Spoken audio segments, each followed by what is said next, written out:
everyone. Welcome to the Footy Interchange. Adam Papalia with you again. I do a bit of work at 6PR, of course, and at Fox Footy. And looking forward to getting stuck into the pod today as we get right across the country, crisscross the footy highway and check in each and every state with the experts on the ground talking all the big issues in footy right now. It's great to have you with us. Looking forward to chatting through all of those things with my co-host in Will Schofield as well. Today, Scully, great to have you here, mate.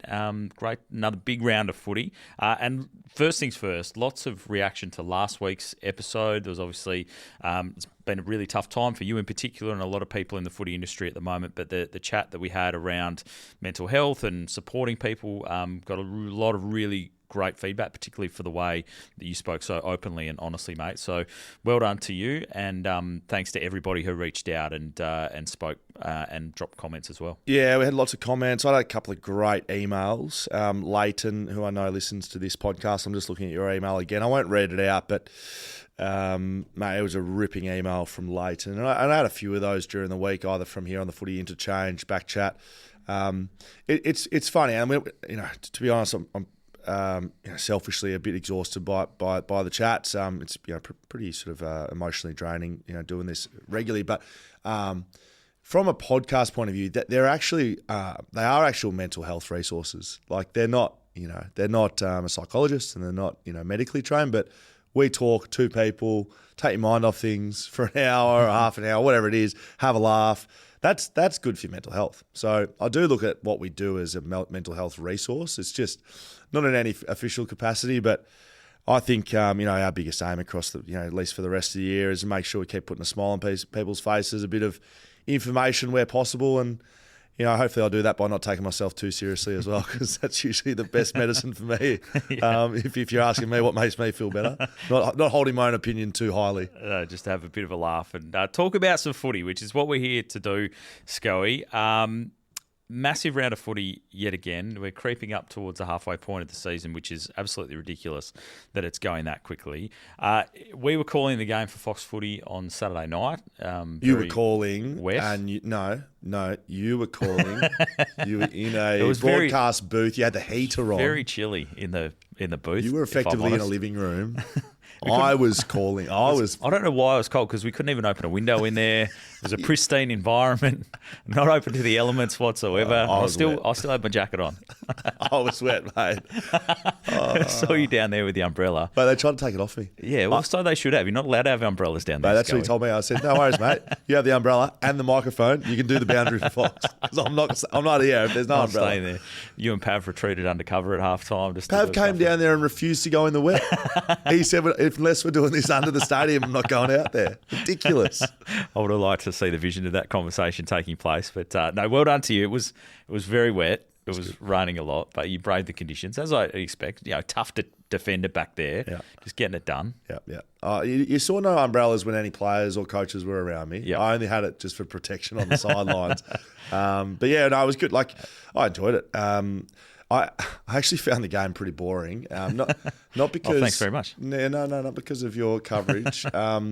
Because it was so consistent and unpredictable. Yeah. Like Freo was so consistent and predictable, and I was speaking to a Freo fan here at the offices, and it was a little bit unlike Freo to just really own a game, win a game they should, have no real bumps in the road. You kind of knew what was going to happen from pretty early on in that game. Yeah.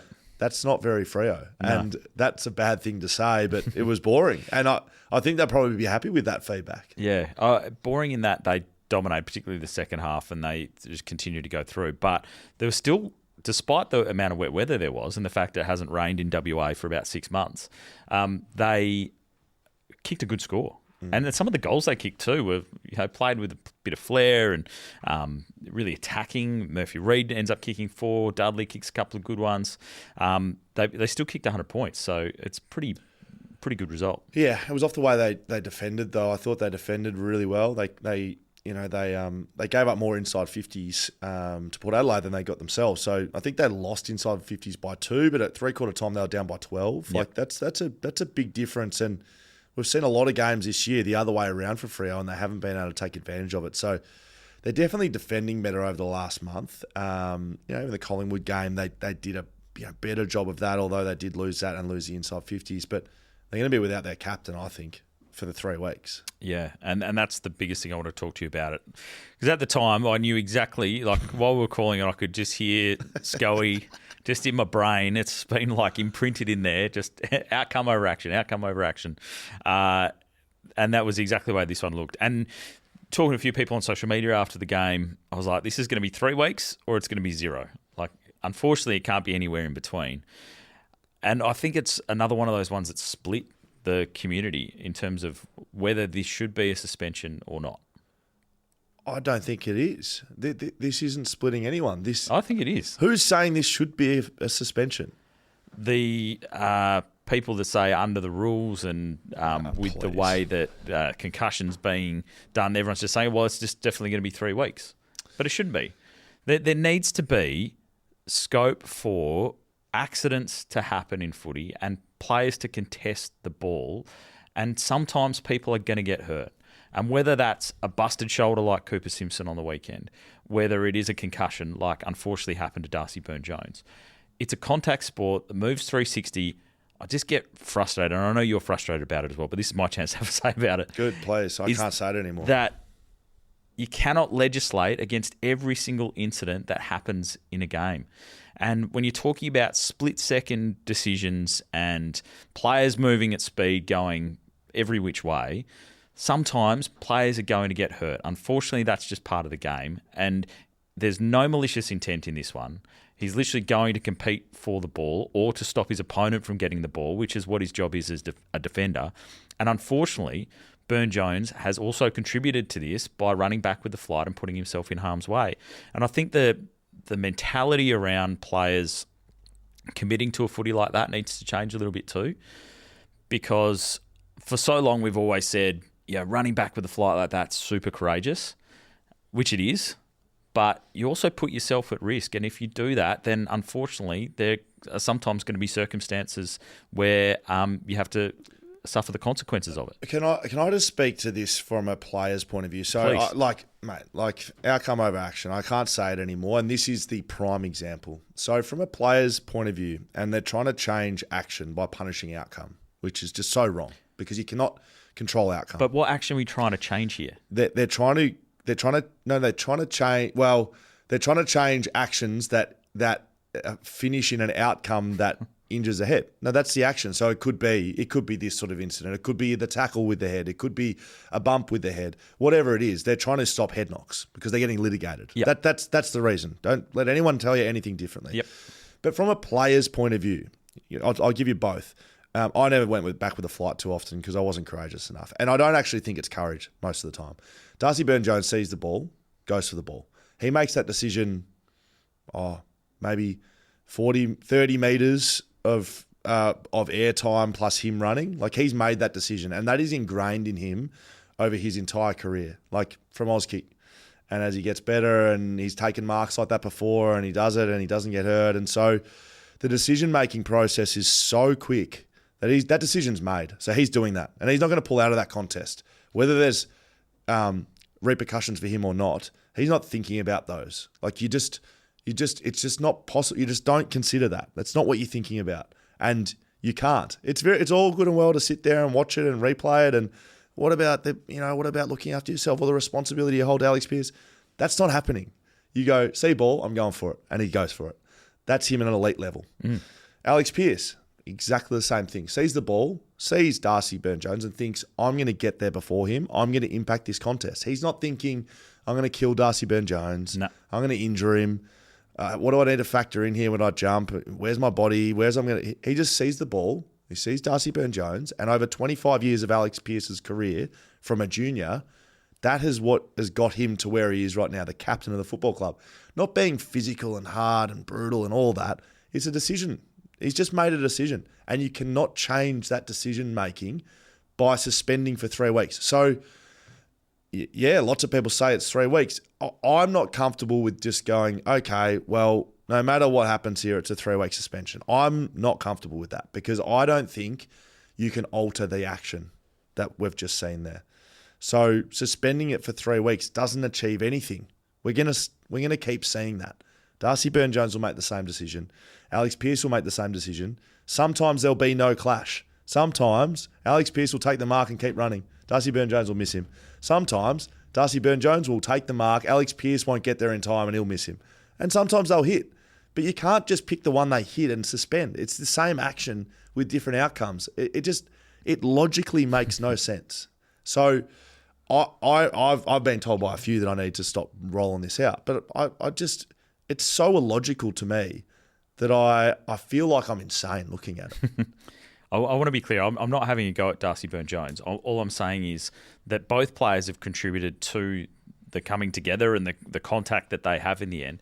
There almost needs to be like a no-fault clause or thing that we can tick off around the tribunal where it is just an action that happens on the footy field. And I just don't understand how we can, exactly like you've said, in a justifiable manner, tell either of those players not to do that. Yeah, because it's not a poor action, mate. Not to because do we that want action. that in our game. So it's very easy.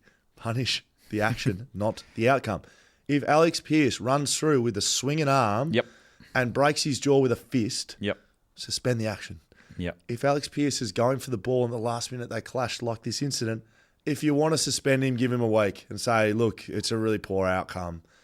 We know you didn't mean it, but you're going to have to cop a week. I reckon people are okay with it. But there's so much inconsistency that I personally can't live with. It's just garbage. It's frustrating. And the tribunal will sit and we'll find out whether the jury will tick it off or not, or whether it'll go down more the AFL path and it all comes down once the legal eagles get in there and discuss everything, mate, and find out, and they get the biomechanists in there and they get the delay time and the reaction time and that'll all happen. And if he doesn't get off, then it'll probably go to an appeal the next day. So we'll wait and see what happens. But I think ones like this, ones like the Curtis tackle, they feel like very much results that frustrate footy fans. If you don't believe me and you feel like I'm beating a dead horse and I need to be quiet, just do me a favour and go and watch David Zeta's feed on X tonight or tomorrow, whenever tonight. And just watch the legal back and forth, the junk that gets rolled out tonight in the tribunal. Just put yourself to sleep by reading that and how irrelevant it is to our game. That is another reason why. One thing you hope is ex-players on the jury, whether they feel like this sort of contact was going to be unavoidable in terms of a contest on the field. That's what we'll doubt it. We'll wait and see, and we'll continue to talk about it and follow it. We're going to get on with the rest of the pod. Next week, we'll do a little bit of a mid-season review type setup. Yep. There's one question I want to ask the listeners to really get involved with this one in the comments and have a decent think about it and make sure you put it in the comments before next Tuesday. But if there's one thing, and I reckon it's probably Scoey's to just talk through his, but if there's one thing you can change about the game, one thing that would make your experience, your enjoyment of watching footy better, going to the footy, anything like that, anything to do with the AFL, if there's one thing you could change, what is your number one priority if you were in charge of the AFL? And hit us up in the comments and let us know. I'm presuming yours would be the tribunal system. Well, we'll have to wait till next week. But I want you to join in and we'll have a better discussion about this. But we'd love your feedback on it. It'll be in the main body of the pod next week. But the one thing that you could change about the game, we'd love to hear from you around that as well. You can always hit us up with questions through Patreon as well as on social media right the way through. We'll get to the questions a little bit later and talk you through the Footy Interchange exchange a little bit later on. But let's get into the pod. Let's get around the country and find out all the latest issues happening in the AFL. The Footy Interchange as we head to Victoria and check in with Drew Jones from Fox Sports News, from Fox Footy, from Goat Fantasy as well, who joins us right now. And it's very good that he and Will Schofield, if you're watching on YouTube, have just linked up on the fashion stakes as well now that winter is hit, decided to just wear the same kit as well, Drew. Yeah. Great to see you, mate. Always very fashionable. I've seen a few people wearing turtlenecks on the TV lately. Pretty interesting. That's not a turtleneck. That's not, but we have seen them. Drew Jones, mate, let's kick it off with the D's. Are they back? Melbourne on fire. They're very good against the Swans. Well, I've been beating this drum for a couple of weeks that they're starting to look better. And again, the fact that they were able to hold steady with what they were doing outside pressure on Simon Goodwin. I think there's always a difference between a pressure to perform and pressure on a coach's job. And the Demons were under pressure to turn things around at 0-5. People questioning the old school game plan of winning the contested ball. And if you remember, there was that lag for a couple of weeks where they started losing clearance, losing contested ball, and then the way that they're moving the ball out of defensive 50 transitioning has started to change, lots more short kicking, and now some of their inside balls, namely Clayton and Oliver, has started to perform again. So that's sort of caught up with the game plan. Max Gawn's having another All-Australian season. They've done so well in getting Langford and Lindsay, who look great. Windsor off halfback has been really good. It's all clicking into place right now for the Demons, and now they're only, one game out of the 8? So they're pressing. A lot of fantasy names there as well. Clayton Oliver, Xavier Lindsay and co. All sort of ins and outs between fantasy teams at the moment. Mate, I just wanted to check in on you. I did see your face pop up on socials. Mediocre, Nathan Brown does a very good job over there. I enjoyed that thoroughly weekly. You were a big feature this week. It felt like something had crawled down your throat and died while you were doing a press conference. That is one of the more humorous attempts at asking a question I've ever seen. Are you okay? Thank you for your concern. I appreciate it. I said to you earlier that it was a bit like having dry Weet-Bix down your throat. So why don't we just test how hard it is to ask a question while there's Weet-Bix in your mouth, because that was what it was like. So if you haven't seen this, and we don't clip this into the show post, Drew Jones was at a Carlton press conference. It didn't seem like there was too many people there as you put one of them into your mouth. It was exactly like we're about to witness. He probably went 8 times to try and ask one question and couldn't speak. Could not That's speak. the worst. Let us know, Drewy. He's now, for those listening along, he's now got a box of Weet-Bix. He's going to butcher his entire. He's going to butcher his entire. Had a couple of bites of a dry Weet-Bix, which anyone who's had that before knows he might be in a bit of trouble here, Drew. What do you got for us, mate? So I asked Cooper Lord how much his friendship with Jagger Smith had evolved after he was drafted with pick 3, best mate who played footy with when he was younger. He's going to keep him. Took me 8 goes to get the question out. But Paps, let me tell you, he didn't get it out. Someone else, by the end of it, he gave up, and someone next to him Drew just said, "You do it." You do Have I not seen this? I'm going to have to go watch this straight away. It is gold. It is absolutely. The media manager had to get me a water, so shout out to Claire Gibbon from Callum. Have you got one of them handy now? Because I feel like you've ruined the rest of your segment by drilling the Weet-Bix. Oh, he does. Nice. Oh, mate, it was one of the all-timers. And there's nothing worse than have a bit of the frog in the throat. Mine lives in there for most of the footy season, actually. But, mate, you did very well. Have you recovered? You recovered? Yeah, I'm feeling okay. It felt like it was the Sahara in my throat. Like, there was nothing there. And I was like, I'm going to push through because I can get this question out and then I can just take a break, have a moment, have a Kit Kat. It just never came out. Was the answer worth the trouble that you went to ask the question? Oh, they just cut it off. You know what the worst thing about that is, Paps, is that we have a one-on-one chat with the Rising Star anyway. So the presser is, I'm just giving throwdowns for everyone else to have. I'm trying to save the best stuff for later. So it didn't even matter. Wouldn't have even mattered. Go and check it out. I'll put it up on our socials because it's very, very much worth the watch. Let's get back into your neck of the woods, mate. Magpies, big selection news coming up. Is that happening? Yeah, so 5 potential ins this week. In fact, I think they've pretty much laid down the Zares to come in, which is massive. I mean, they're second on the table. They've just knocked off North Melbourne. They've got a huge clash against the Hawks. So Scott Pendlebury comes back into the midfield alongside Steele Sidebottom. Darcy Moore is fit to go after the shoulder injury, which has slowed him down for a couple of weeks. And then Lockie Schultz is having a superb season outside of the fact that he's had the concussion and the hamstring. Like, he's really found his spot in that Collingwood front half. And unfortunately, they'll lose Braden Maynard. And then Bobby Hill, who was a very late withdrawal due to personal reasons over the weekend. Craig McRae said he's certain to play. He's back at the club. He trained today. So there's 4 premiership players and Lockie Schultz, who's a gun. Just a small flag on Steele Sidebottom. It looked like he might have tweaked his knee late in the session, so we're just keeping an eye on that. But yeah, they're from strength to strength, the Pies. And as you know, Will, you're big on them. They've been able to fill those roles while they've been out, and then they come in and they just get even stronger. Yeah, massive game against the Hawks on Friday night. It's going to be a huge one. Mid-season draft is happening Wednesday, but mid-season trade, always a discussion about this time of year. Yeah, Craig McRae's beaten this drum really hard. So he said that he's been asking the AFL about it for a couple of years, and he actually also revealed that he's got a breakfast locked in with Laura Kane and Andrew Dillon coming up, and he said he'll row that boat again. But I mean, it's not absolutely top of the agenda of things that they want sorted out. But I think, and I'd be interested to get your guys' thoughts as well. The mid-season trade period seems like it would be really good for Victorian clubs because of how easily you could shift between playing for different Melbourne teams. But it might be a little more complex for interstate clubs to be able to execute the moves and get players moved around the country. But I just wanted to throw a couple at you as ones that we could have seen, say, this mid-season trade period. So Essendon quite clearly need a key defender or two. Charlie Dean not getting a game at Collingwood. We don't quite know if he's going to make it at AFL level, but a good young player. Maybe a third-round pick could get Charlie Dean through the door and you give him a crack for the second half of the season. Or maybe Jai Sarong from Hawthorn, who's behind Tom Barrass and others.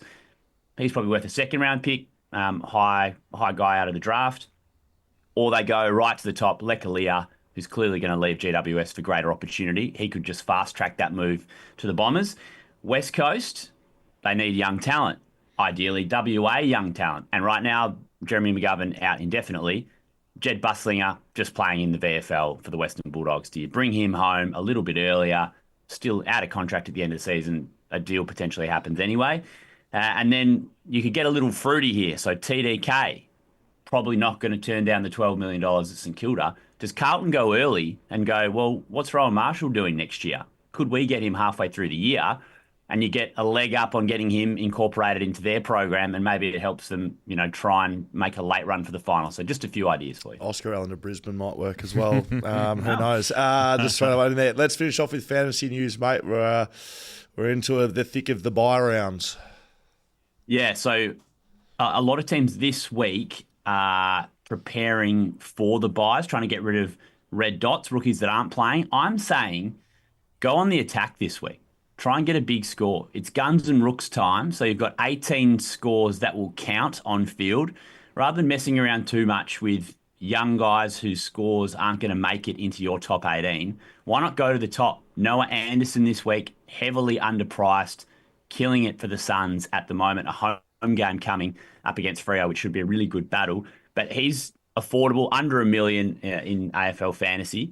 And then his buy round is the week before the last round, which is really heavy. You don't want to load up too much late, otherwise you'll end up with too many guys out. So I'm saying Noah Anderson.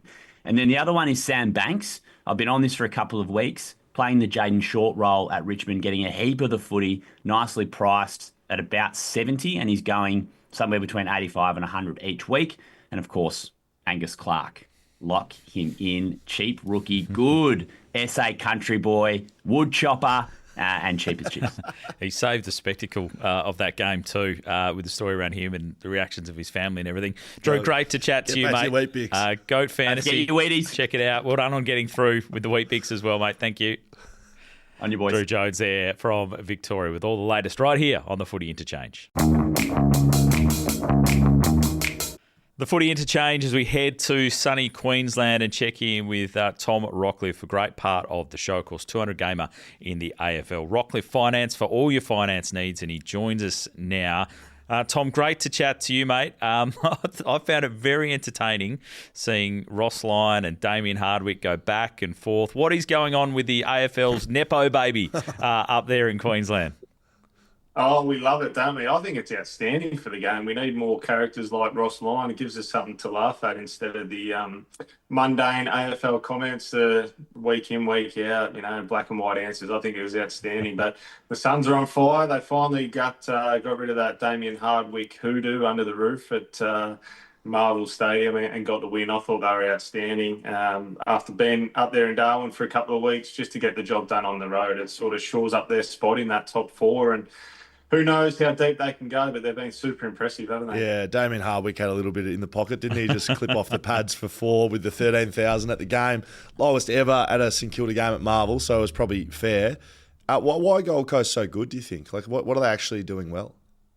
I think it builds from their defence, Scully. I mean, everyone talks about premierships being built off their defence, and their back six is as good as anyone in the competition. They've got the hard lockdown defenders, Collins, Mac Andrews is that intercept player, Will Power, what he was able to do, particularly to Higgins, who we've seen kick multiple goals throughout the season. He was unsighted until the last 2 minutes where he bobbed up, but Noble and Reilly have given him that rebound off half back, Bodie Uland as well. So they all complement each other as well. I think they're as solid as anyone in defence, and they're going to be hard to score against on their home deck this week against Freo. I think they might get hold of Fremantle. Fremantle went to Sydney, back home, and then back to the Goldie. So this is sort of a tough little end for Freo's 3 weeks. I know they travel every second week. It's not fair on them, but coming back up to the Goldie, I think they'll be cherry ripe midday. It's the sun's shining in Queensland finally, so might be a hot contest for Freo. But I think it's built off their back six, which is even more impressive given Charlie Ballard, suffering that injury earlier in the season, who's one of their best defenders as well. Across at Brisbane, we saw them get back to some of their best after a couple of down weeks. Yeah, they certainly were, and I think I was on here last week asking for Rayner or Cameron to be dropped. That's why I'm not coaching, because Scully said you've just got to back him in and get a good opposition at the MCG, and they did that, and they were impressive. Those two boys had their moments as well. I think Charlie kicked 3 in about 3 minutes, and Cam had a big last quarter as well. So they were impressive. They just did what they had to, and they may have exposed Hawthorn a little bit, which I think teams are starting to do now. They were the hottest team in the competition no longer. I think Brisbane are going to be hard to beat. I'm a little bit nervous about Thursday night for them, though. 5-day break against the Bombers. They should get the job done on their home deck, but we've seen it this year. More so than any other year, those short turnarounds have been really hard to get back up for, but I think you can put it down to Brisbane Lions' unsung heroes a little bit as well. I think those guys in defence, Payne just gets it done week in, week out. Ryan Lester, who he's been signing 1-year deals for the last 14 years. It's been an incredible career from him. And the other one is Ainsworth. He got the job done on the Wizard on the weekend, kept him to 3 touches for the whole game. He was outstanding. So their balance of, they've got superstars all over the park, but their unsung heroes in defence have been outstanding as well for them this year. And they're going to be hard to beat. I know I've been saying they're in first, second gear. They were impressive against the Hawks at the G on the weekend. Yeah, well, there's no surprises. Their backline's leading in as well. So finally we've got a midfielder talking about the backs win premierships, because they kept Mabior Chol, Jack Gunston, who's their leading goal kicker, and the Wizard. He destroyed Gold Coast the week before, even though they didn't win, all goalless. And this is a back line that's led by Harris Andrews, but Jack Payne goes basically unnoticed. He's just a gun. I reckon he's put on 10 kilos as well. He looks like an absolute man mountain. The other one I had to ask about before we let you go, Tommy, is Kitty Coleman. So he played 1 week and then he was out again. Was he injured? What was that? Sorry, without notice. No, I'm not sure, mate. Yeah, I think maybe a bit of management. I don't think he'll be out for too long. Obviously, Zorko back there, he had nearly 1,000 metres gained as well. So when Coleman comes back in, it's going to be hard for them. I'm not sure what their team looks like on Thursday night. Obviously, the teams aren't out yet, but they're going to be hard to stop. There's no doubt in that when Coleman gets back into that team as well. Yeah, just a bit sore after that first game back, and they excuse me, they might have to manage the players as well, given the short turnaround. Tommy, thanks very much. Thanks, gents. Tom Rockliff there with everything out of Queensland here on the Footy Interchange. The Footy Interchange as we head to New South Wales and check in with Cal Sinclair. We missed him last week, but he's back this week, which is very good. Talking all things footy in New South Wales. Cal, I'm not sure if you want to talk too much or at least one half of it, but the Sydney Swans, are they done and dusted? Are we ruling them out now, putting a line through them?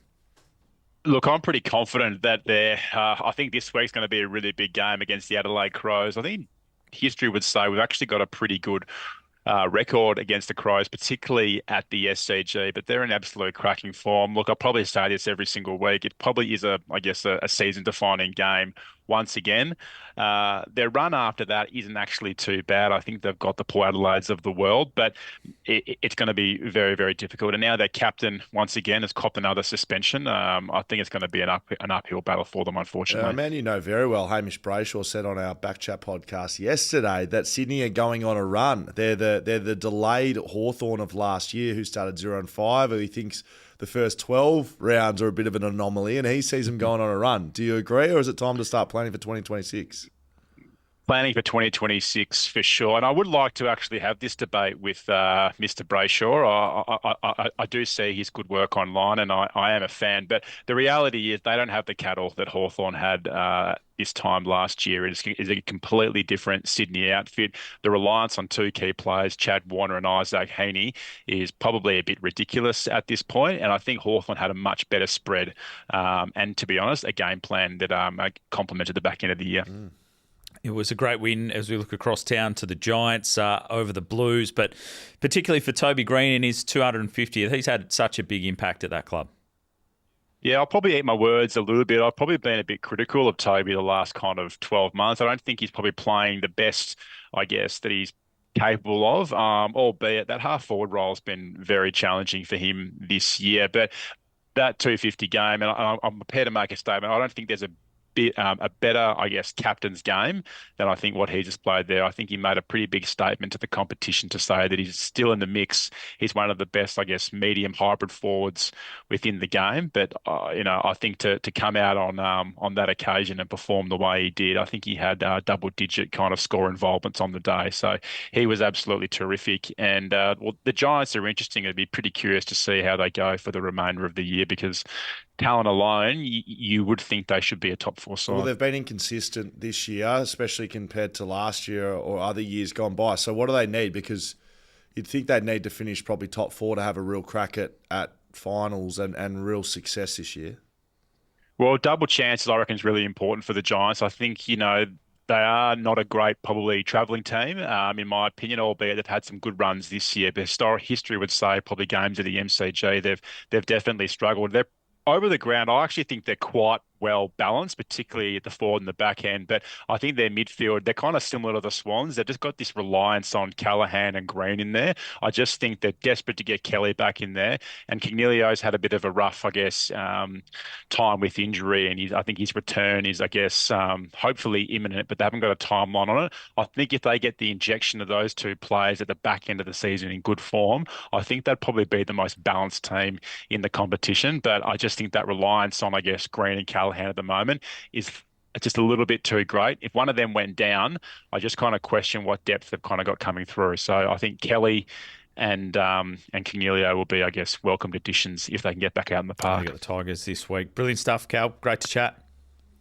No worries. Great to work for you, mate. Thanks for joining us. Cal Sinclair there from New South Wales. Are you still chiming in? Anyway, I was just going to... You guys... Yeah, we're still live. Go on. What do you got? I'm going to let it go. Don't wear that jumper next time. Anyway, I had a good gag, but I couldn't get it out. Anyway, See, Cal. Thanks, Cal. That's one of the stranger finishes too. It's just Cal Sinclair, ladies and gentlemen. I love the bloke. Good sense of humour. Genuine. Good bloke. Cal Sinclair there with the latest out of New South Wales about the Giants, the Swans and Scully's fashion advice. The Footy Interchange as we look to Western Australia with Eliza Reilly from Code Sports, who joins us now, of course. Everything happening in WA footy she knows about. And Eliza, we talked a little bit about Alex Pearce off the top. Look at West Coast first.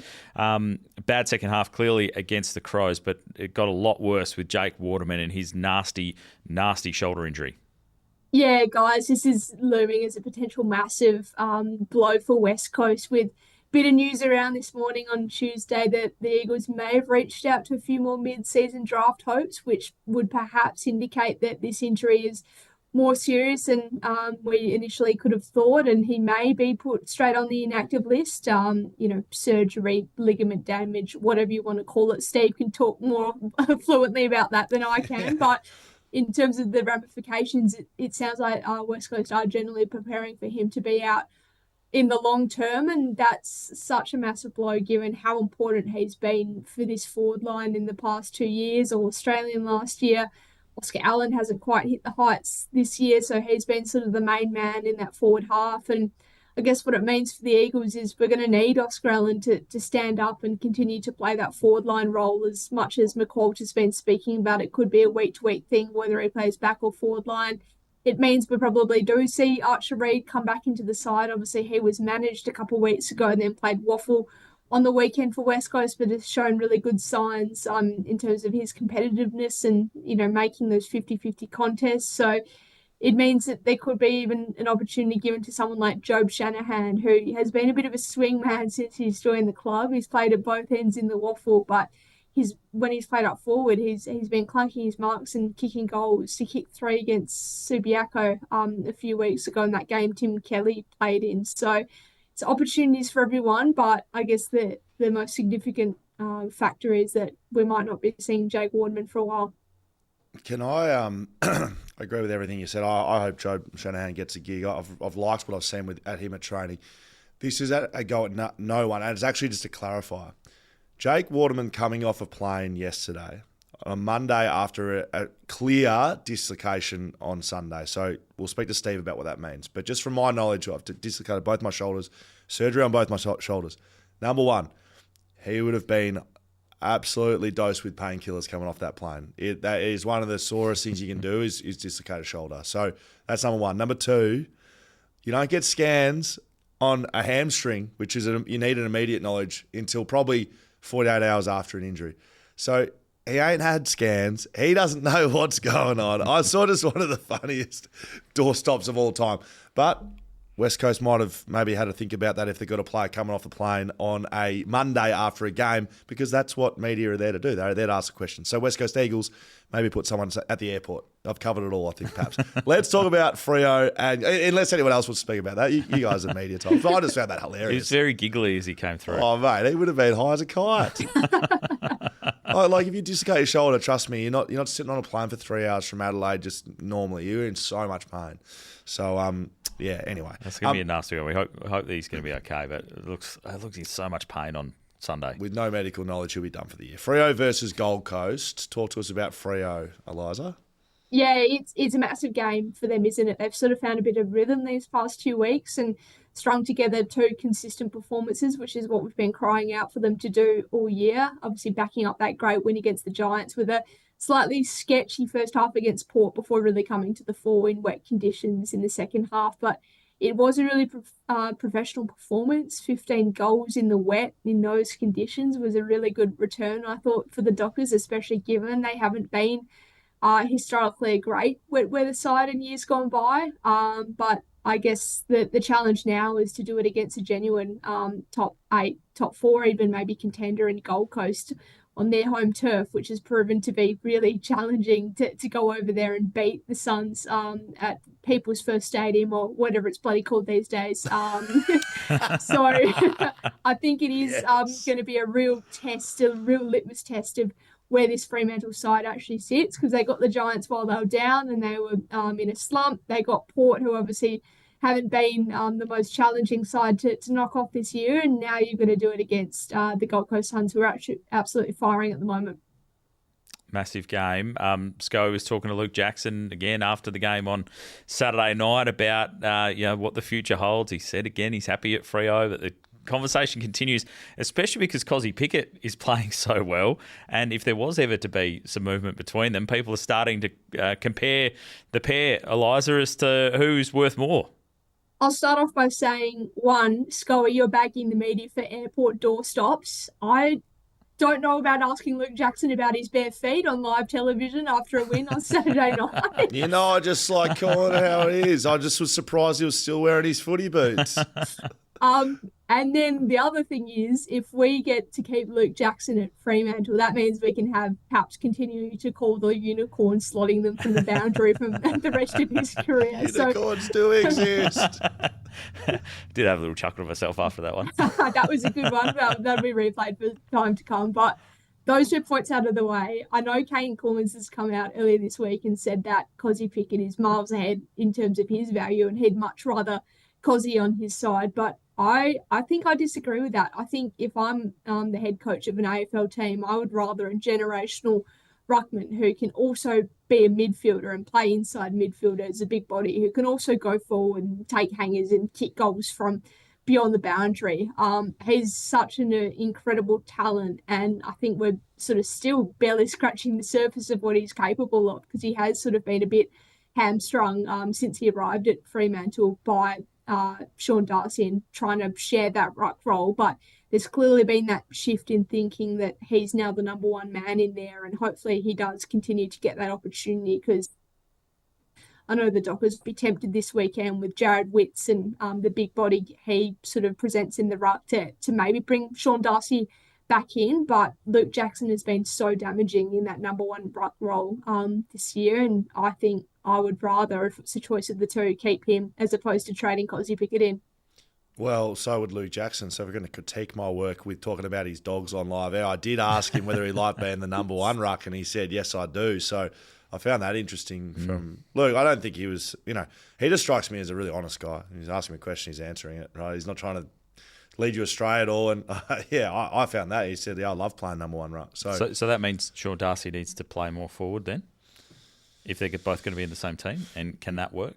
Yeah, I don't know. Look, Sean Darcy's not a forward at all. No, he's a ruckman. He's a grinding ruckman, and by the fourth quarter, you're that sick of getting bashed by him that he gets over the top of you. That's what sort of ruckman he is. Luke Jackson is not a forward either, by the looks of things, but they're trying to make him one with Sean Darcy. I don't know. Complicated. Very complicated. I don't think Freo have the answer just yet. And they'd love to get Cozzy Pickett in addition to Luke Jackson, I reckon. Eliza down the track too. Thanks so much. We'll chat to you again next week. Thanks, guys. Eliza Reilly there from Code Sports with all the latest in WA. Well, time for the injury update on the Footy Interchange as we head to Steve Gravina, a former physio in the AFL, of course, from Frontrunner Physiotherapy in Osborne Park. Steve, great to chat to you again, mate. And looking at the WA clubs, some really nasty shoulder injuries across the weekend. Let's start with Jake Waterman. We spoke a little bit about that with Eliza Reilly and how the Eagles might be looking to make him inactive for the rest of the season. But you can probably tell us a little bit more about that type of injury, the recovery time, and what's actually gone on here. Yeah, so big dislocations like that are never good, and the ones where they don't immediately go back in usually suggest that it's a little bit more high grade with more trauma around the shoulder. So the shoulder is inherently quite an unstable joint. It's not a really deep socket like you would have for the hip joint. So if you imagine, a golf ball sitting on a golf tee, it's quite a shallow socket. So around all of that, you've got ligaments which are holding it in place. For you to dislocate the joint out of the socket, you're punching through all those ligaments. Now, the really bad ones can also punch a hole in the bone at either end and create a fracture. Sometimes that can be the reason why the joint just can't go back into place when the docs are trying to do that. Other times it's just too painful and too much muscle spasm, and so they need more pain cover to try to get it back in. We haven't had any public info whether there's fracture involvement or the degree of the soft tissue damage. But, yeah, that kind of injury, you'd imagine you're not seeing Jake again in the short term. Most likely that would end up at surgery. And if that's surgery, that's, 3 to 4 months. And I'd imagine the year would be close to be done. Possibly you could rush him back at the back end of the year, but I don't see much point given where the club's at and being him a priority player. But, there are cases where they try to manage the first dislocation conservatively if there's no major traumatic damage, but just given the severity of that one for Jake, I'd imagine it's a longer-term injury. That is making me sick just listening to it, seriously. There's a similar theme to this segment, I reckon. Some weeks with some of the injuries. I just look so bad. And, Steve, I was letting you do the medical side of it, but I've done both of them. There's no way he's coming back for this year. And that's with no medical experience whatsoever. There's no way Jake Waterman plays for the rest of the year. And they will act. I reckon they'll make him inactive and pick someone else up. But that's not from Steve. That's from me. And I don't know that. But I'm just looking at it. They're not going to rush. Why would you rush Jake Waterman back at the state of the club right now? Anyway, Cooper Simpson. We witnessed this in person, Steve. That looked like a bigger than usual AC discrepancy. I was about a metre from him, and it shocked me how low it had dropped. Yeah, very unusual in the AFL to have such a high trauma AC joint injury. You see it sometimes in baseball, particularly for the guys sliding for home base and they get stuck into the catcher. But the AC joint again isn't supported by a lot other than a few ligaments. So it's the apex of the shoulder, which it's your collarbone and the back of the shoulder blade, the scapula, at a little triangular point at the top. And so when that gets ruptured, the ligaments split, the joint slips down, and so that's where you see the big step in the shoulder joint. At that point, if you haven't got much stability around it, it's typically not healing up quickly or at all, and so you'll end up with surgery. There hasn't been too many over the years over here. I remember Xavier Ellis back in the day had one.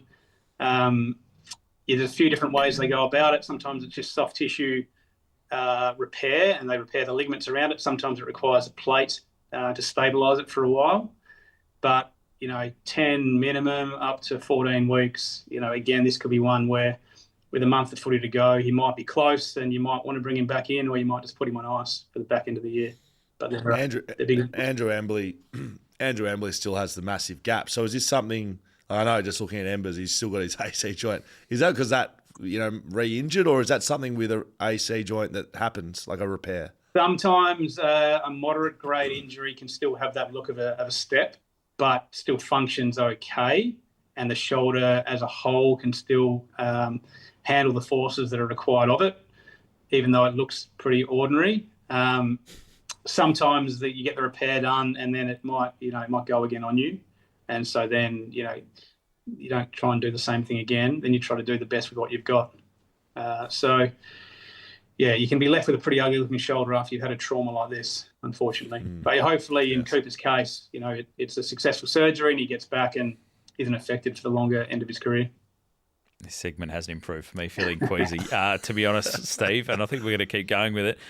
Braden Maynard, the other one, plantar fascia issue. Is this the one that's better when it actually snaps as opposed to trying to manage it? Yeah, there's the old mythical Robert Harvey jump off the table scenario where you're battling with a stubborn plantar fascia pathology. So these things take ages to heal when they're partially torn or just pathological with a plantar fasciopathy. Some people try to rupture it. It's not a great idea because although it can settle your pain because it's not yanking on the bony attachment anymore, it then actually changes your biomechanics a little bit, when you lose that plantar fascia integrity. So there's 3 parts to the plantar fascia. Usually when one pops like that, it's just one of the 3 and you've still got pretty good foot function. And that would have happened in Braden's case, I'd imagine. Like he'd been battling away for best part of this year and last with ongoing symptoms, and then it just ruptured. The downside is that the risk of bone stress injuries in your feet are quite elevated post-injury like this. So in the back end of this year, they're going to have to be really careful with this load management because your foot mechanics change, and so different loads get put through different bones on the way back. But yeah, look, turns around quick. So he'll be back, you'd imagine, within the next 2 weeks and functioning pretty well. But you just got to keep an eye on him long term that the foot doesn't lead to other problems. Well, I certainly feel uncomfortable sometimes during this segment, but I learn something every week, Scully. Correct. Steve, great work. As always, Frontrunner Physiotherapy is where people can find you. Thanks very much. We'll chat next week. Thanks, guys. Steve Gravina there with the latest injury updates in the AFL. Let's head across to South Australia. Sim Thomas-Wilson is with us from the Adelaide Advertiser and from Code Sports as well. Sim, great to chat to you, all things South Australian footy. It was a little bit of a mini state of origin with the 2 WA teams taking on the 2 South Australian teams on the weekend.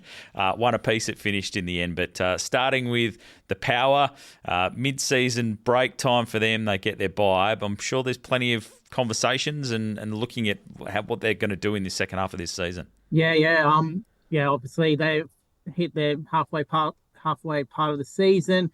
Their head of footy, Chris Davies, held a massive media conference yesterday, about 30 minutes. So covered nearly everything to do with what's happening out at Alberton. I guess from them, I mean, they're committed. They're committed to the succession plan and seeing it out. I guess that's probably going to be the line until it does change, if it does. But from them, they're looking at how they get their game plan back working, because as you two would have seen on Saturday night, it's out of all sorts. Like, they're getting beaten up in the midfield, which normally they've got one of the better midfields in the competition. They've had that for the last couple of years. They're not defending well. They're going forward. They're still not good. So there's a lot to look at Everton over this mid-season break. But is anyone, like, I'm assuming you would, Simeon, you've been going head-to-head with a few coaches over there. Is anyone asking why they're sticking with the succession plan? Like, I had issues with it when it started, but then you get to go, okay, they're committing to it. Ken Hinkley's the coach. They're going to give him, I feel like it was almost like he deserved a crack at another year, but it's not working. Like, it's very easy to see it's not working. So why would you waste 12 weeks with someone else in charge of the team? Yeah, it's an interesting one. I think there's a lot of factors that go involved. Giving Ken maybe one more crack because, I guess, letting him see out his last contract there. That's probably one part of it. I don't think Josh Carr actually wants to take over mid-season as much as what people say. He would give, he could have some time to actually coach the team before next year. But what if they're still bad and he lose his first 5 games? So that I think that's a bit of a delicate one for them there. And the other thing is, I think they're back in their plans for Port Adelaide. I think that's almost, I don't know if it's stubbornness, but they normally do see through their plans. So I guess the thing is, if it does get bad enough, maybe it does change. We don't know. They keep saying it won't. But yeah, I think there's a couple of factors why they're just saying this is the path they're going to go. And also, the other thing is, they look bad and they look terrible, but season's still technically alive. Like, a lot has to change. A lot has to change for actually anything for them to do anything this year. But technically, things are still are achievable for them. Yeah, the Josh Carr perspective's the interesting one too. That, getting his coaching career off to a good start, whether that is fresher, leaving that to the end of the year too. Sim, much different across there at the Crows. Their forward line, again, it was a massive 10-minute patch they had against the Eagles, which really blew the game apart on the weekend. But Reilly Thilthorpe just looks like such a beast down there. And Reilly bobs up and kicks 5. They've got so much scoring power. Yeah, I think can we say now that Crows forward line's Reilly Thilthorpe's? I mean, he is one hell of a player. Like, I actually thought Sandy Brock did a really good job on Darcy Fogarty. You probably kind of expect maybe Fogarty to play a bit better with Taylor Walker out, but Thilthorpe, I mean, he is going from strength to strength this year. He is generally, like, that's his forward line now. Like, you just got to hit him. His hands are massive. He can take contested marks. He had one thing and he went to the ruck and, burst through a couple of tackles. He's generally one of the more exciting players around in the league at the moment, in my opinion. And yeah, when you look at their smalls, like, Mount United said post game, Ben Keys and Josh Reilly beat out of touch in the first half, and then Reilly pops up and gets 5 in the end. So it shows how powerful and dangerous they can be going forward. Yeah, I've liked the Josh Reilly's one you're highlighting, mate, and like their run over the next little bit. I mean, they're really putting themselves in a good position to have a good crack at it this year. Well, we've spoken about it on this show before, but they're in serious contention this year. Yeah, the next 3 games are really going to... I reckon this is the time for a statement for them. It's Sydney and Sydney. So if they can win that, one of the knocks is, they're not very good away. That's a winnable game for them. And then I think it's Brisbane and Hawthorn. If they come out of the 3 wins, they're the real deal. Good point. It's going to be an interesting watch, Sim. Thanks very much. Thanks, guys. Sim Thomas Wilson there from the Adelaide Advertiser and from Code Sports with the latest out of South Australia. The Footy Interchange, been terrific to have your company. Plenty of angles covered today. Will Schofield, thank you very much to you, mate. Of course, the question edition of this, the People's Podcast, will be coming your way via Patreon a little bit later on in the week. Yeah, so you can get this. You go to backchatpodcast.com.au, click on Contribute. You can sign up as a patron. Not only do you get this show, you get early release on all of our stuff. You get discounts on merch. You get discounts on all of our sponsors for $10 a month. So I know sometimes people, want stuff for free. We do almost everything for free, and this is a bit of extra content. I don't feel like I need to justify it, to be honest. But Not everything in life's for free, especially good things. So maybe this is the best thing we're producing. This helps us make some more of it as well, if you are enjoying it. So jump on if you can. The most important thing is we want your questions. We want you to send them through because it's one of the best parts of our week is answering your questions because we get to talk about what you want to talk about. And don't forget, on next week's pod, we will be talking about and discussing if there's one thing about the game that you could change if you're in charge right now, what is the highest thing on your priority list? We'd love to get your thoughts on that. So drop it in the comments on YouTube or hit us up on social media as well. Thank you very much, Scully. Thanks, Paps. Will Schofield there. This has been the Footy Interchange.